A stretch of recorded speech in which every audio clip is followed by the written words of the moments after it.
Hello and welcome to Comically Incompetent. My name is Doug. And I'm Ben.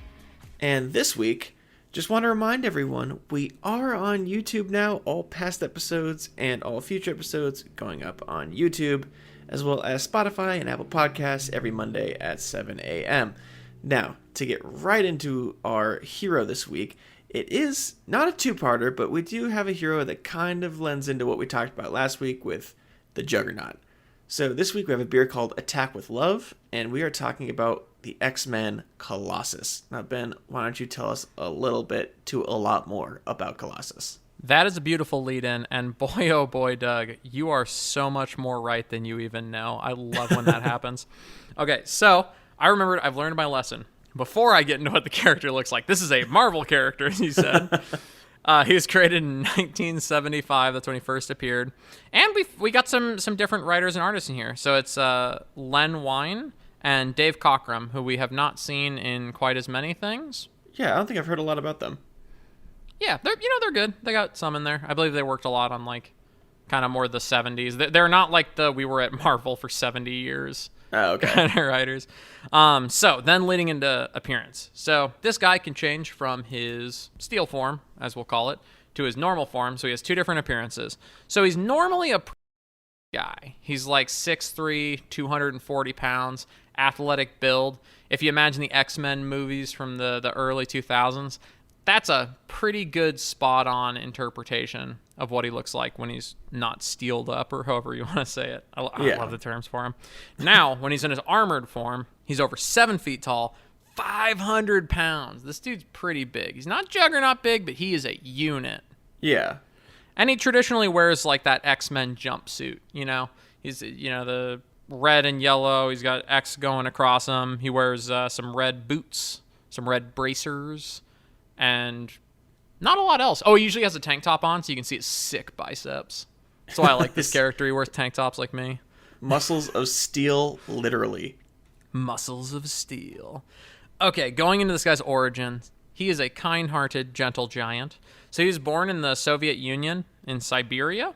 He spent his youth pursuing painting, so that's why a lot of times in popular culture and stuff, it'll be like he'll have a God, what are those little discs that you put the paint on? My wife would be furious with me. She's an artist.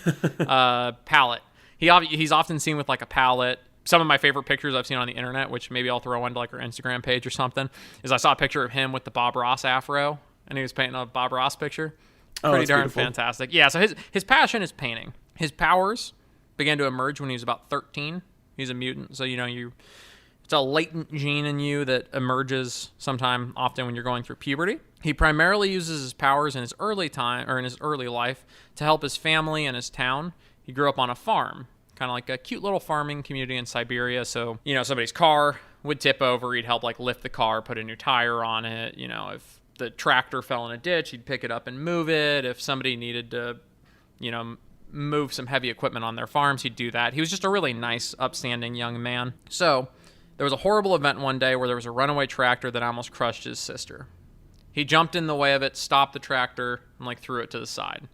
This drew enough attention because it was, quite the superhuman feat that he was contacted by Charles Xavier, the Xavier School for Gifted Youngsters, which I love that name. I love that they use youngster. Oh, it's a great name. Absolutely fantastic. He was contacted to form a new team of X-Men. So traditionally in the X-Men comic, there's the OG X-Men, and then in one of their comic book runs, they get captured by a sentient island called Krakoa, which is a living, breathing island. And the original X-Men team gets captured by it and held as prisoners. He's one of the people that gets contacted to form the new X-Men to go and save the original X-Men. This is a really big plot line if people have followed X-Men. This is a big turning point, kind of like how Civil War was a big turning point for the Avengers. This is where a whole bunch of new blood got brought in. They succeeded, did a fantastic job, and after this, he agreed to return to America with Charles Xavier. He saw that he was a very caring character, very caring person who wanted to make children's lives better, and that really resonated with Colossus, who just, he's a kind-hearted guy. He saw his sister and all the children that he was able to help and everything like that. So he's like, you know what? I'm going to do this. I'm going to go. So he went and became both a teacher at the X-Men School for the Xavier School for Gifted Youngsters, as well as becoming a part of this new X-Men team to help fight villainy. Pretty nice guy. I also realized I failed to mention earlier, his name is Piotr, or Peter. I don't know if it's like the Russian iteration of Peter, but it's Peter Rasputin. Okay.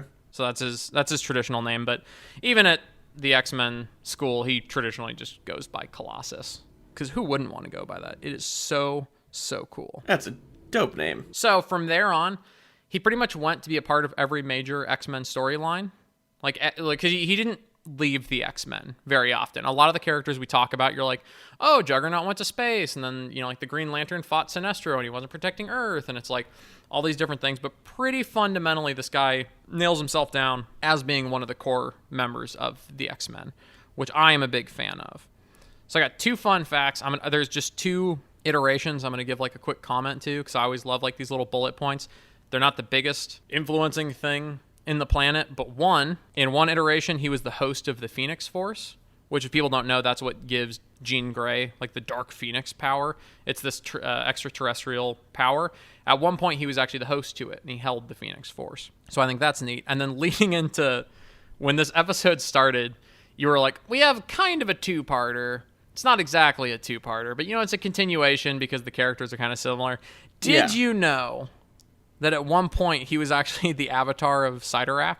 He held the from the power. The thing that gives Juggernaut his power. Yeah. After Juggernaut had it, Colossus took it as essentially a way to like.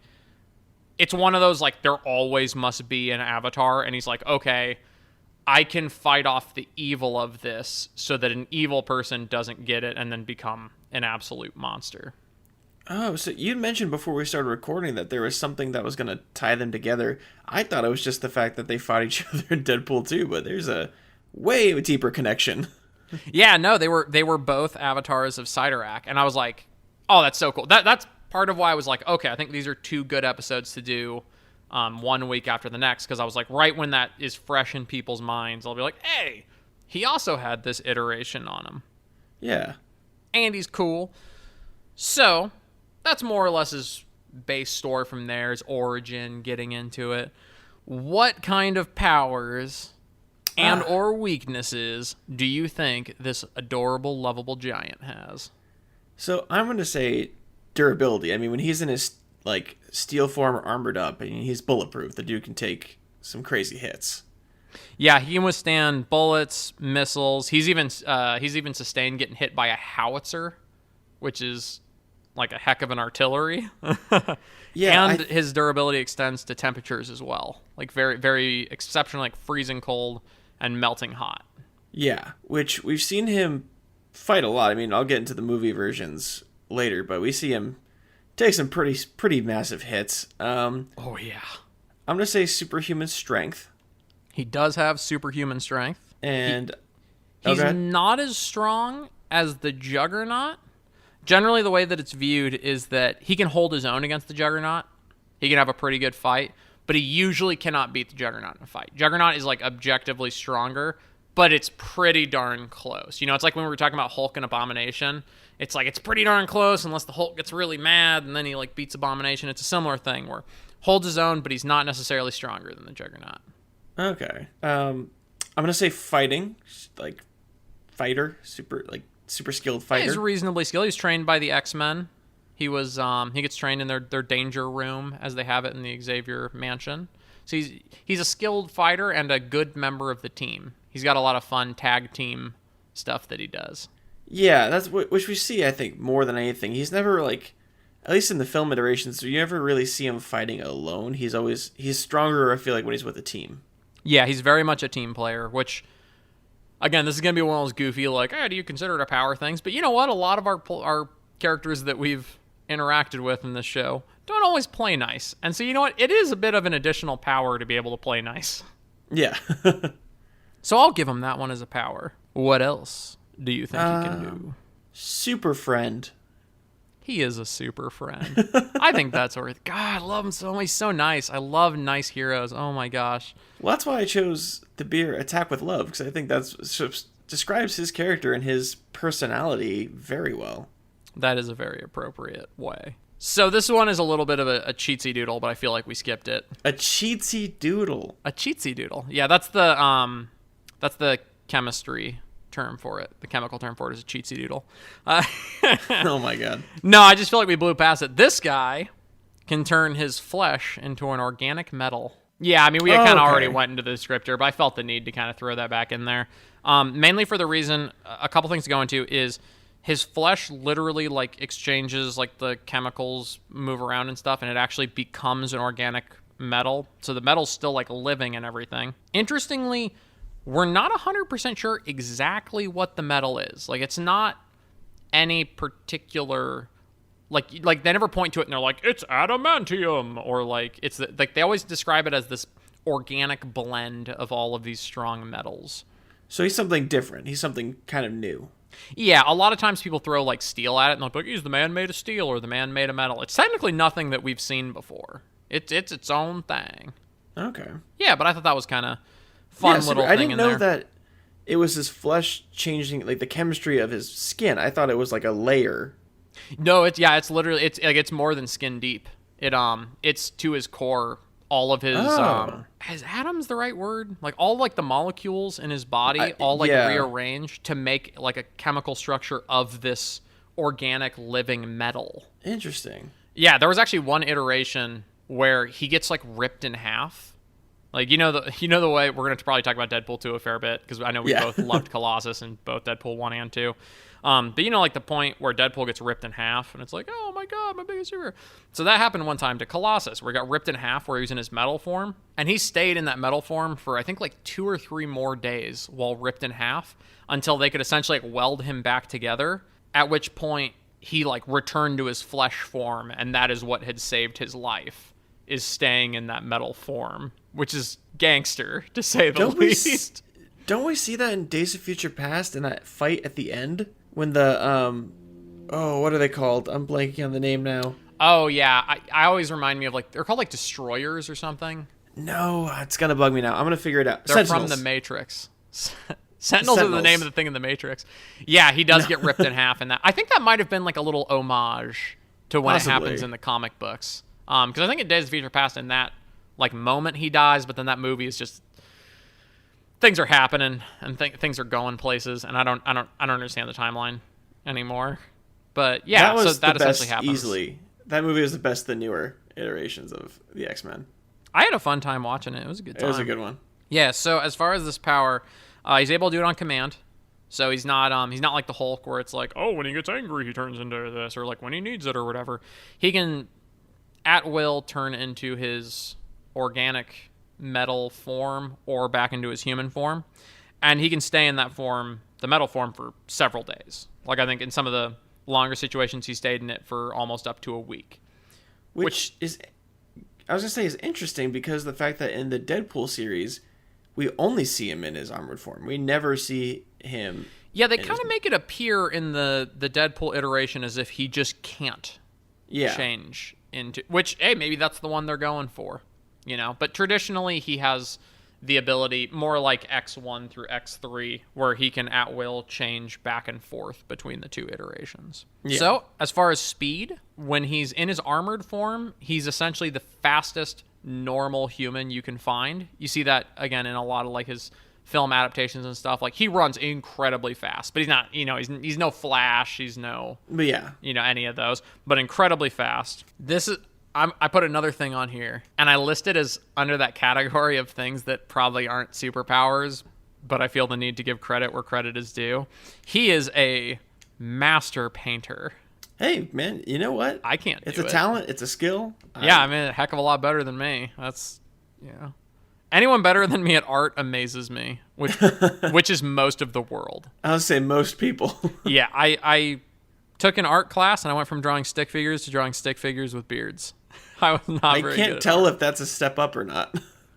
It's probably just to hide the fact that the neck is just a stick. Fair enough. Yeah, I'm not the best artist, but I just think that's a cute little neat aspect to this guy. Interesting note, whatever metal he is made of, though, is weaker than adamantium and vibranium. So it's it's tough, but like if he gets stabbed with, for instance, like Wolverine's claws can hurt him as adamantium claws. So it is more like a steel than it is like a mystic metal. Yeah, it's just that we don't know exactly what like the actual blend of it is. Like that's one of the things in the Marvel universe where like they make up like 10 different types of metal, and they're all very specific about the hierarchy. You know, like if we go back to like Mark Spector, he has his carbonadium suit, and then like above that we have like adamantium, and then above that we have like vibranium. Like we have this hierarchy of all these metals, and exactly how strong they are and exactly what they do. Of all the things to go super into, I love that Marvel feels the need to go like aggressively into the details of these metals. You know, like this whole hierarchy. They made them super important in their storylines. Yeah, they and they have to. I mean, I totally appreciate it. Like I don't know if that sounded like negative. Like I actually think it's really neat that they're like, you know what, let's bring some science into it. Like, yeah, we're gonna invent these metals, but these metals are gonna have rules. You know, like Colossus's metal doesn't trump Wolverine's claws. Like, I mean, you can see a lot of situations where like that specific one would mean a lot actually, because these two are on the same team. You know, it's rock paper scissors but with metal. Yeah, pretty much. I never thought about that. It's metal 1, metal 2, metal 3. They're all out meddling each other. Exactly. Man, would you just like whack them with each other? Like, would you make a bunch of hammers out of the metal and that's how you play rock paper scissors with them? Huh. Go figure. I don't know. I had nothing to say there. All right, that's way too far down the rabbit hole of the different types of metal in the Marvel universe. But hey, if you guys are listening to a podcast trying to learn about Marvel characters, who knows? Maybe there's one or two people out there that had fun with that part. Maybe that was helpful. I doubt it. Let me know if you guys liked it. I'd like to hear back from our listeners and see if anyone appreciated the metal speech, and then I'll give you a whole episode or not. Tell me if you hated the part where we talked about Marvel metal for 5 minutes. So this guy, as I was saying, is a core tenet of the X-Men team. That's kind of really all he's a part of. You can make an argument that as the avatar of Cyttorak, he's like part of that faction for a comic book run, but you know, traditionally more just an X-Men. As far as who he fights, who's he's a part of, all this that's going on. Last week's episode, it was, of course, important to this one, where he often fights the Juggernaut. Main reason being on that is, of the entirety of the X-Men, he is the strong X-Men. You know, they all have their strength. But if you need someone to, like, go toe-to-toe with a behemoth or someone to knock a wall down, you're probably going to call Colossus. And if you're on the Brotherhood side, you're probably going to call Juggernaut. So these two have gone head-to-head a lot of times. And it's usually won by Colossus due to teamwork, due to the power of friendship, as Doug said, the superpower of friendship. As far as other ones, he's always fighting the Brotherhood. Again, the Brotherhood are like a huge traditional enemy of the X-Men, so he's always fighting them. And then a different faction, which he has fought on several occasions, which I don't think we brought up on this podcast, is the Marauders. And Doug, are you familiar with the Marauders? I am not. You're going to be probably familiar with some of their characters. So the Marauders, sure, yeah. I believe their original founders included like Mr. Sinister, who's a dude who has a red crystal on his head. You maybe have seen like a picture of him here or there. I've seen Gambit was on it. Oh, I know Gambit. Strife was on it, like and it's one of those like a rotating door of characters. But they're another, like, I'd almost call them like offshoot Brotherhood. They're more about causing hectic danger, tearing things apart. So he fights them in a lot of runs as well. I'm sure we'll do an episode on some of those characters. Oh, Mystique was in the Marauders. Mystique's got to be everywhere in the X-Men universe. She's kind of quintessential bad guy, bad gal. What are you gonna do? Yeah, she's a main villain. She's everywhere. Yeah, and then he's fought everyone else, like in like New Mutant storylines, and he's always a forefront character. Like he's never the don't worry about calling him in. He's in the core tenet getting called in, which makes sense seeing as, you know, you look at the cinema and animation that we've seen. He's been in everything since the early 90s. Like any animated X-Men thing, Colossus is a core member of. Yeah, he's there. So to the part of the podcast where I compare everything to everything. just to put in perspective, because I know, you know, if you're not the biggest Marvel fan, you might be asking a little more about this character. You know, if you're not a comic book fan at all, might be curious. You know, who knows? So the first clear comparison we can make is we talked about like Juggernaut, compared him to Colossus. he's both like Colossus and kind of like the anti-Colossus. It's one's fighting through rage and hatred, the other's fighting through compassion and wanting to protect the ones around him. And then somebody that's even more similar. This is one of those like Namor and Aquaman ones that we're getting to. Is there's a character in DC named Citizen Steel. Steel is in like Steel, like steel the metal, who has literally the exact same power. He just turns himself into steel, except I believe he's not usually as strong as Colossus. Like, I don't think he can like maintain it for several days. Like it's a bit weaker version. It's a short-term thing. Yeah, if anyone's seen the DC television shows, like Legends of Tomorrow and stuff, I know he's in DC Legends of Tomorrow. I don't know if he's in the other like Arrowverse shows, but he might show up for like one episode in one of them or something like that. I don't think so. I mean, I watched Arrow and Flash and Supergirl, and I don't remember him showing up. Maybe in the other. I didn't watch that other one. He's probably just in Legends of Tomorrow then, but I really liked him in that, and I'd recommend that show. That show's like a campy, ridiculous kind of weird blotted movie or television show, but if you guys enjoyed it, Citizen Steel, he's like Colossus but he can't paint, which is a big mark down. Because what's the point of a low superhero on the if you can't comic book paint? scale? Yeah. So I mean that's one of those exact duplicate characters. These two I probably should have looked at. I don't know who came first. I think it might have actually been Citizen Steel, but I probably should check the time on that, but one of those carbon copies. But you know what? Like, I feel like some people look at these and they're like, oh, who copied who? And I was like, I don't know if you're copying someone if you have a character that turns into Metal Man. Like, that's not exactly like copying material. Like that's just going to happen. A million people are going to have the idea for a comic book character. And you know what? One of them paints. So I think we know so the winner. Who's better? I think we know the winner. Get petty about it. No, again, they're both lovely. But that's kind of the comic book iteration. So, Doug, I'm curious because I know you, as our local cinema buff and television buff, tell me about some of this guy's iterations in popular culture and media. Yeah, so we have a few television versions. Showed up in the X-Men, the Astonishing X-Men, X-Men Evolution. I think X-Men Evolution was probably his most famous animated appearance. He was voiced by Michael Adamthwaite. That's a cool last name. It's a really cool name. And he's kind of wearing like a leotard in that show. I don't know if anyone remembers that. But he shows up as early as 1981, the animated series Spider-Man and His Amazing Friends. Even earlier than I would have guessed. I knew he's in like the 90s, but he's been in popular culture animation for quite a darn while. Yeah, 2 times in the 80s, the 1981, and as well as in 1989, he was it was an animated special called Pride of the X-Men. Pride as in Pryde, Kitty Pryde. Like Kitty Pryde? Yeah, it's Shadowcat, yeah. He shows up there, which was just a TV special in 1989, but still pretty cool. And then he shows up a few more times, I guess, at the Astonishing X-Men, and Marvel Disc Wars. I don't know what that is, but that sounds so familiar. As far as our films, so there was Colossus in the 2000 film X-Men, played by Donald McKinnon, but that was more of like a nod to the character, a brief cameo in that movie. We get a full Colossus version in X2, 2003's X2, played by Daniel Cudmore, who played him for X2 as well as the 2006 X-Men The Last Stand. It's kind of an interesting version. He doesn't really talk a whole lot. He's just kind of there. He seems to be teamed up with Shadowcat a lot.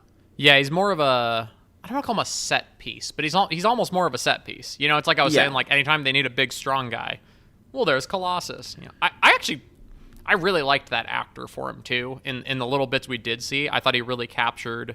He did a good job. The caring aspect. I mean, like that, like X2, is it X2 where they flee the mansion with all the people, or is that X3? I think. Regardless, so that scene where they're all, fleeing the mansion, like his only thing that he cares about, he's like, I don't care if I get shot, I don't care if like Logan and I get in trouble. What he's like, we have to get these kids out of here. Like these kids have to be safe. And I loved that it focuses on him being that like very loving, kind individual, even as this really muscular, could be intimidating fellow. Yeah, and I think my favorite iteration of him, and as far as those X-Men movies go, is Daniel Cudmore reprises his role as Colossus in 2014 for X-Men Days of Future Past. And I like that one a lot because seeing him fight the Sentinels was really, really cool, because in a scene where his head was crushed by a Sentinel because the Sentinel was mimicking his organic steel flesh and using his own powers against him, which I think is the coolest part of the Sentinels. As an X-Men fan, the Sentinels are such a cool villain in my mind. But it's also, I think, really nice because I feel like as more of a side character in X2 and Last Stand, seeing him as one of the X-Men that survived to the future where Sentinels are killing everyone, this shows his power and shows his ability. And even the fact that in that fight in Days of Future Past, if you haven't seen it, if you haven't seen these X-Men movies, I highly recommend them. They're, 6-7 years old now, but he was there and he knew in that scene, he knows he's going to die, basically. Like, he's not going to win that fight, but all he has to do is stand long enough for Wolverine to do his thing in the past. And that's what I loved about his character, was that he knew all he had to do was survive just long enough. And I think that's why I chose that beard for him, because Attack with Love, he fights and he does everything he can out of love for the people around him that he tries everything he can to protect. I think he's in that very essential category of anytime there's a superhero team, he needs to be there. They're always founded with an ideal behind them. Yeah. And I feel like the X-Men are founded, I mean, not just I feel, but it's explained this way, is to show how good mutants can be. Like all of the positive impacts mutants can make. He's a prime example of that. But then it's like the heart of what Charles is going for when he makes the X-Men. Yeah, but then on the complete other side of the scale, far less serious, we get Colossus again in a different version in the 2016 film Deadpool. Oh gosh. Now, Deadpool in that one is fully not Deadpool. Colossus in that one is fully CGI'd, never leaves his steel armored form. But he's voiced by Stefan Kapicic? Kapicic? Yeah, I think it's Kapicic. Kapicic, yes. And there are mocap stand-ins. TJ Storm and Andre Tricato, I don't know how to say his name, they provided the mocap on set, where Stefan Kapicic he did the voice acting, which you get that very, where is he from again? He is from Russia. Ukraine, right? He's from Russia, but specifically Siberia. He gets the accent in that one. You don't get the accent in the X2 and Last Stand. But he just seems like he's Deadpool. American in those ones. Unless I'm misremembering his accent. He just seems American in the X1 through 3, or 2 through 3. Yeah, which actually, interesting enough, Tim Miller directed Deadpool, he offered Daniel Cudmore the role again of Colossus, but he declined. That surprises me. Yeah, he declined, and then they decided to do what they did with Colossus in that role, which Colossus is such a different version in Deadpool and Deadpool 2, because in this one he's very vocal, and his whole goal is to get Deadpool, Wade Wilson, to be a good person, and it's just an uphill battle. It's a losing fight from the start every single time. I will say about the Deadpool movie, this is going to be going back to a super nerdy way to look at this. If we're looking at the timeline of when things occur, if we assume the bad future doesn't happen in Days of Future Past or whatever, the whole confusion of that is that the X-Men movies are two separate timelines that branch at one point when Mystique does or does not kill Peter Dinklage's character in whatever that movie is. Colossus in this one, we'll call it the happy timeline, the timeline where the world doesn't get destroyed. This would be him at his oldest and most mature. So he probably would be one of the foremost leaders of the X-Men at this point. So he's a much more fatherly, responsible, trying to build the X-Men. So I don't know if they did that on purpose or accident or what. Possibly. I mean, in this one, he's definitely more of a father figure and a teacher for Negasonic Teenage Warhead. I love that name so much. It's awesome. It's an awesome name. But I love his character. He's super funny in these ones. But I feel again, because there's the whole joke in Deadpool 2. It's you couldn't afford any other X-Men.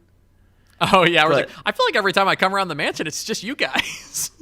Yeah, I think it was a thing, again, like I said last week, it's a thing of, they had a list of who do we have the rights to, and then a list of who would be good in this role, and Colossus was a very good overlap on those two lists.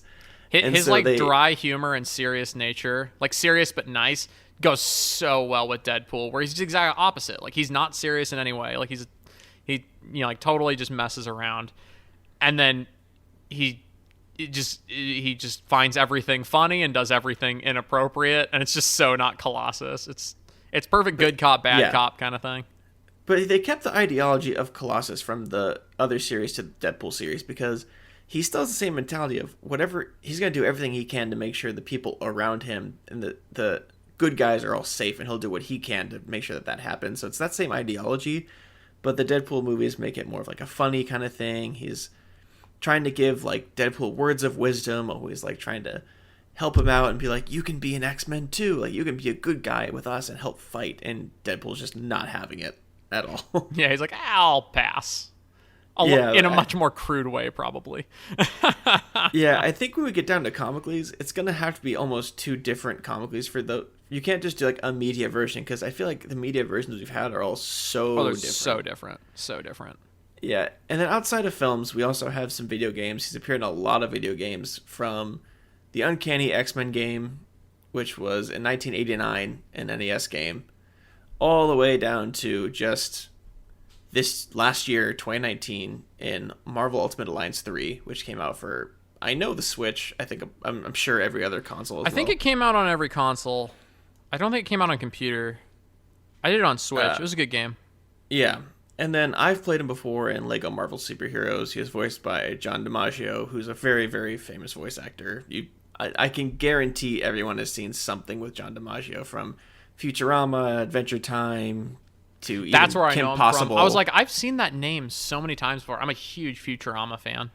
Yeah, Futurama, Adventure Time, Kim Possible, Samurai Jack, Gears of War. Like, the dude he is one of those voice actors. Like, I put him up there with like Troy Baker and Nolan North. Like, yeah. you've no matter what you've done something where they've played a part and done a voice.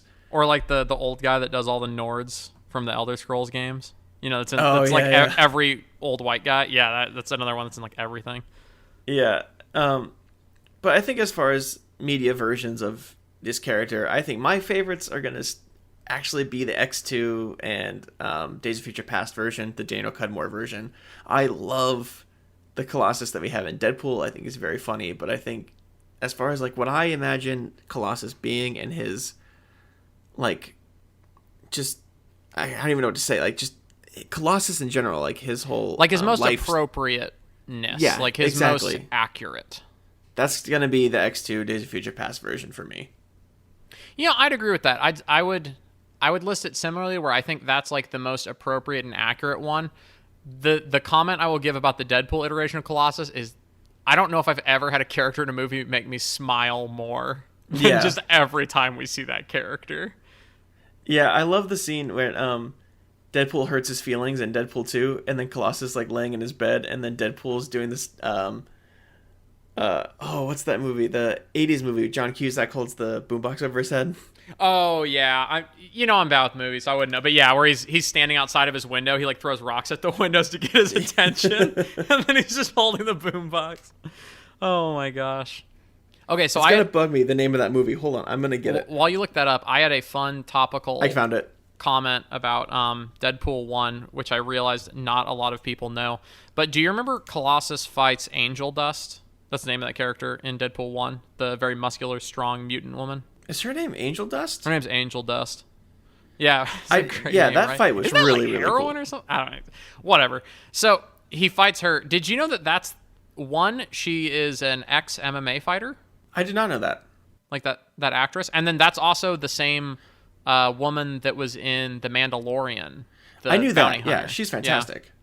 Yeah, so 2 fun facts about her. Yeah, she was both an MMA fighter, and she was in both those. And I loved her in both. She's fantastic.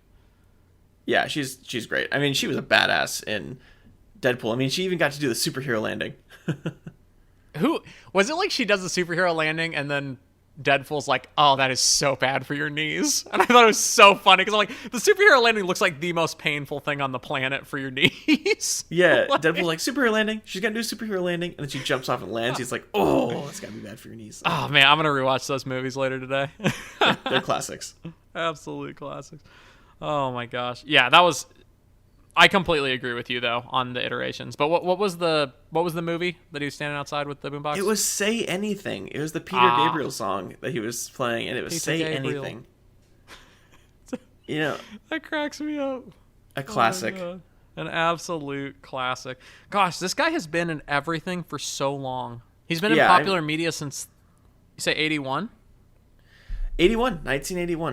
You know what's crazy about that? I think that's the of all the characters that we've talked about so far, I think that's the closest character from Inception to like pop culture hit. I mean, you probably could make an argument for like we didn't talk about Captain America, but like, you know, you probably could make an argument for like some of the World War II characters.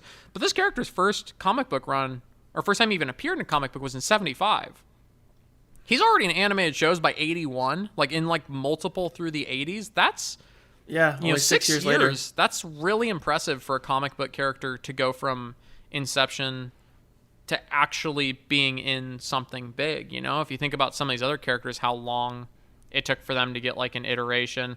For instance, like last week we were talking about Kane Marco the Juggernaut. You know, he was created in 63, and I think his first iteration that we found in like pop culture was in like the 90s. Yeah, late 80s, early 90s. Late 80s, early 90s. Like, so I mean, yeah, he beat him by 15 years. Yeah, that's it. I think a lot of it is what you said earlier of he was the strength of like the literal, like the physical strength of the X-Men for a long time.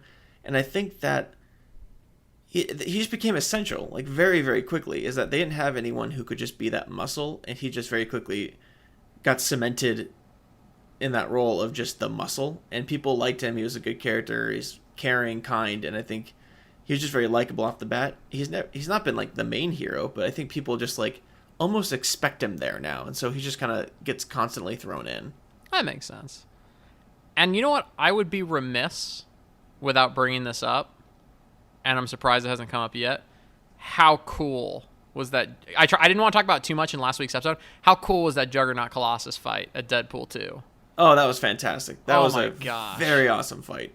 When he wraps like the fence around his knuckles and use them as like brass knuckles. Oh my gosh, that was cool. Aren't they playing like X Gon Give It To You? I think so, during that or fight something scene? like that. Something like that. Or they're playing like Rough Riders or something. They're playing like a DMX song. Yeah. It's like, it's so awesome. Oh but my gosh. I now see that fight so much more differently, having recorded these two episodes, of like how much those two, Colossus and Juggernaut, have in common. Now, like, I almost think that was on purpose to put them together for the comic fans to kind of see that connection being made. That's what I'm saying. I think a lot of Deadpool 1 and 2, I think whoever actually sat down and wrote those must have had a very, very, very... Either they had an incredibly deep respect and deep knowledge base of the comic books, or they got really lucky with some of the decisions they made. Because there's so much stuff in those movies that is just perfect. The first Deadpool was written by Rhett Reese and Paul Wernick, who I'm pretty sure are both comic book fans. I mean, they wrote Deadpool 2 as well. Okay, there's no way lightning strikes twice like that on accident. Those guys must be some real admirers of literature, which, you know, that's what we need at the helm of these, you know? Yeah. Gosh, it was such a good movie. Oh my god, I'm gonna rewatch both of those later today. Except, you know what I do every time I watch Deadpool 1? I always skip the part where he's getting treated. I'm going to call it treated, but like where he's getting his powers brought out or whatever, because it makes me so sad. I get too sad. It's almost like claustrophobic, too, because the whole time you can barely breathe. Yeah, for anyone that hasn't seen it, watch it 100% thoroughly, and it makes the characters so much deeper, and you care so much more and everything. It's just really hard to... Like, I go into that movie for fun. When I go rewatch it, I don't always get as much fun out of that part. But as far as like narrative and storytelling, it was super well done, super amazing. Like the reason why it like causes me stress to watch that is how well they did it. You know? Yeah. Yeah. But those are good movies. Yeah. I mean, that's definitely a good one. So let's go. So let's see how we're gonna break down our rating system, because normally we do like comics and movies. So you wanted to do. We'll do the comic book one, and then we'll do the Deadpool iteration, and then we'll do the X2, X3 iteration. Yeah. I mean, I think for me, as far as comic books go, for those three different ones, comics, X-Men, and Deadpool, I gotta go like 8, for the comics, 8.5. No, I'm going to go 8 for the comics, 8.5 for the X-Men series, and then 8 again for the Deadpool series. Pretty solid ratings. I am going to go for comics. I'm going to go 9 because this is like a top 10 character for me. I really like Colossus. I like that he has the artistic side to him. I like how he's like this character of compassion. I love everything sappy about it, and his power is just cool. You know, he's a big tough metal guy. Yeah, I'm convinced if I was a mutant, my power would be Metal Man. I came to this conclusion like a week ago. I've been like thinking about what kind of mutant I'd be. I'd want to be Metal Man. So I'm going to give him a 9 in the comics. I'm going to give the Deadpool iteration and the X2 iteration, I'm going to give both of them 8.5s. Okay. I have one problem with each of them. I don't like that the Deadpool iteration is never a guy. He's always steel form, but you could easily write around that and be like, no, he's just off camera. You could do one of those. Yeah. Everything else I loved about him. I do wish they had tried to give an accent to the actor in X2 and X3. Yeah. Because the fact that this character, I don't know, the accent resonates so much in my mind of like, that's what I identify Colossus is with this Russian accent. That's fair. But other than those 2 points in each of those iterations, rest of it was fantastic. I think if you'd fixed either of those, they would have easily been one of my favorite adaptations of a character to a movie. So that was what did I say? Like it was a 9 for the comic books and an 8.5 for both of those. Did I say? Yeah. 8.5. Big fan. So it's about that time, Doug. Why don't you tell us a little about our beer? Yeah, so again, I chose the beer Attack with Love. We talked about why, and I just feel like it's so fitting. It is from probably in my top 3 favorite breweries of all time. It's Green Cheek Beer Company. Green Cheek is absolutely outstanding. They have 2 locations, one in the city of Orange, in Orange County. It's where we're going to get most of our beer, as well as Costa Mesa, which is another Orange County city in California. Now, Attack with Love is a hazy IPA with Galaxy and Citra hops. It is absolutely outstanding. They describe it as absolutely packed with Galaxy hops and just a dab of Citra hops. This results in a hazy IPA that strikes the perfect balance to ensnare your nose, mouth, belly, and heart. And it definitely does all of that. It is a 6.8 alcohol by volume, and it is outstanding. It is probably one of my favorites I had from them. It's right up there with a beer they do called Here We Are, which is a Belgian-style white ale with California oranges and coriander. I really recommend that. Very, very good. If you ever go to a Green Cheek, you're from Southern California, from Orange County, one of those 2 locations, both outstanding. It's just, every beer they've done, they've never done a beer that is less than amazing. It is outstanding. Sounds like you're quite the fan. I am. Attack with Love is fantastic. And like we said, I think the name just fits so perfectly because I think that just really well captures Colossus as a character. Just Attack with Love. And I don't know. I thought it was very, very It's a cute name. It's a cute name, too. I really like that. Yeah, it's fantastic. I'd recommend Green Cheek, too. Anyway, I don't know. I think they might distribute outside of their breweries.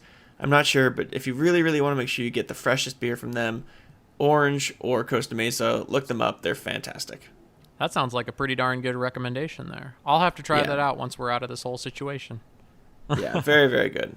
All right. Well, I think that was a pretty fun one. Yeah. I love Colossus. I know you're a big X-Men fan, as well as being a fan of pretty much all of the iterations that he's been in have been pretty darn good ones. Yeah, I don't think they've ever had a bad iteration. Fair point. So I think that's probably a good place to cap this episode off. I want to thank everybody for listening. Remember, we're on YouTube now, as well as Spotify, Apple Podcasts, and our Podbean. Remember, we appreciate recommendations. We appreciate both recommendations to us about our show and to your friends and family as we grow our little baby here. And yes. We really, really appreciate everybody listening and giving us their feedback on everything. And remember, I want everybody to stay safe out there. Things are looking like they're going good, but we're still work ahead. Yes, definitely. Still a lot of work to go, but I think, at least here in California, we're doing a good job. Keep it up. Everyone, stay safe. Yeah. And that was this week's episode of the Comically Incompetent Podcast. I'm Ben. And I'm Doug. And thanks for listening, everybody. Thanks, everyone. Bye.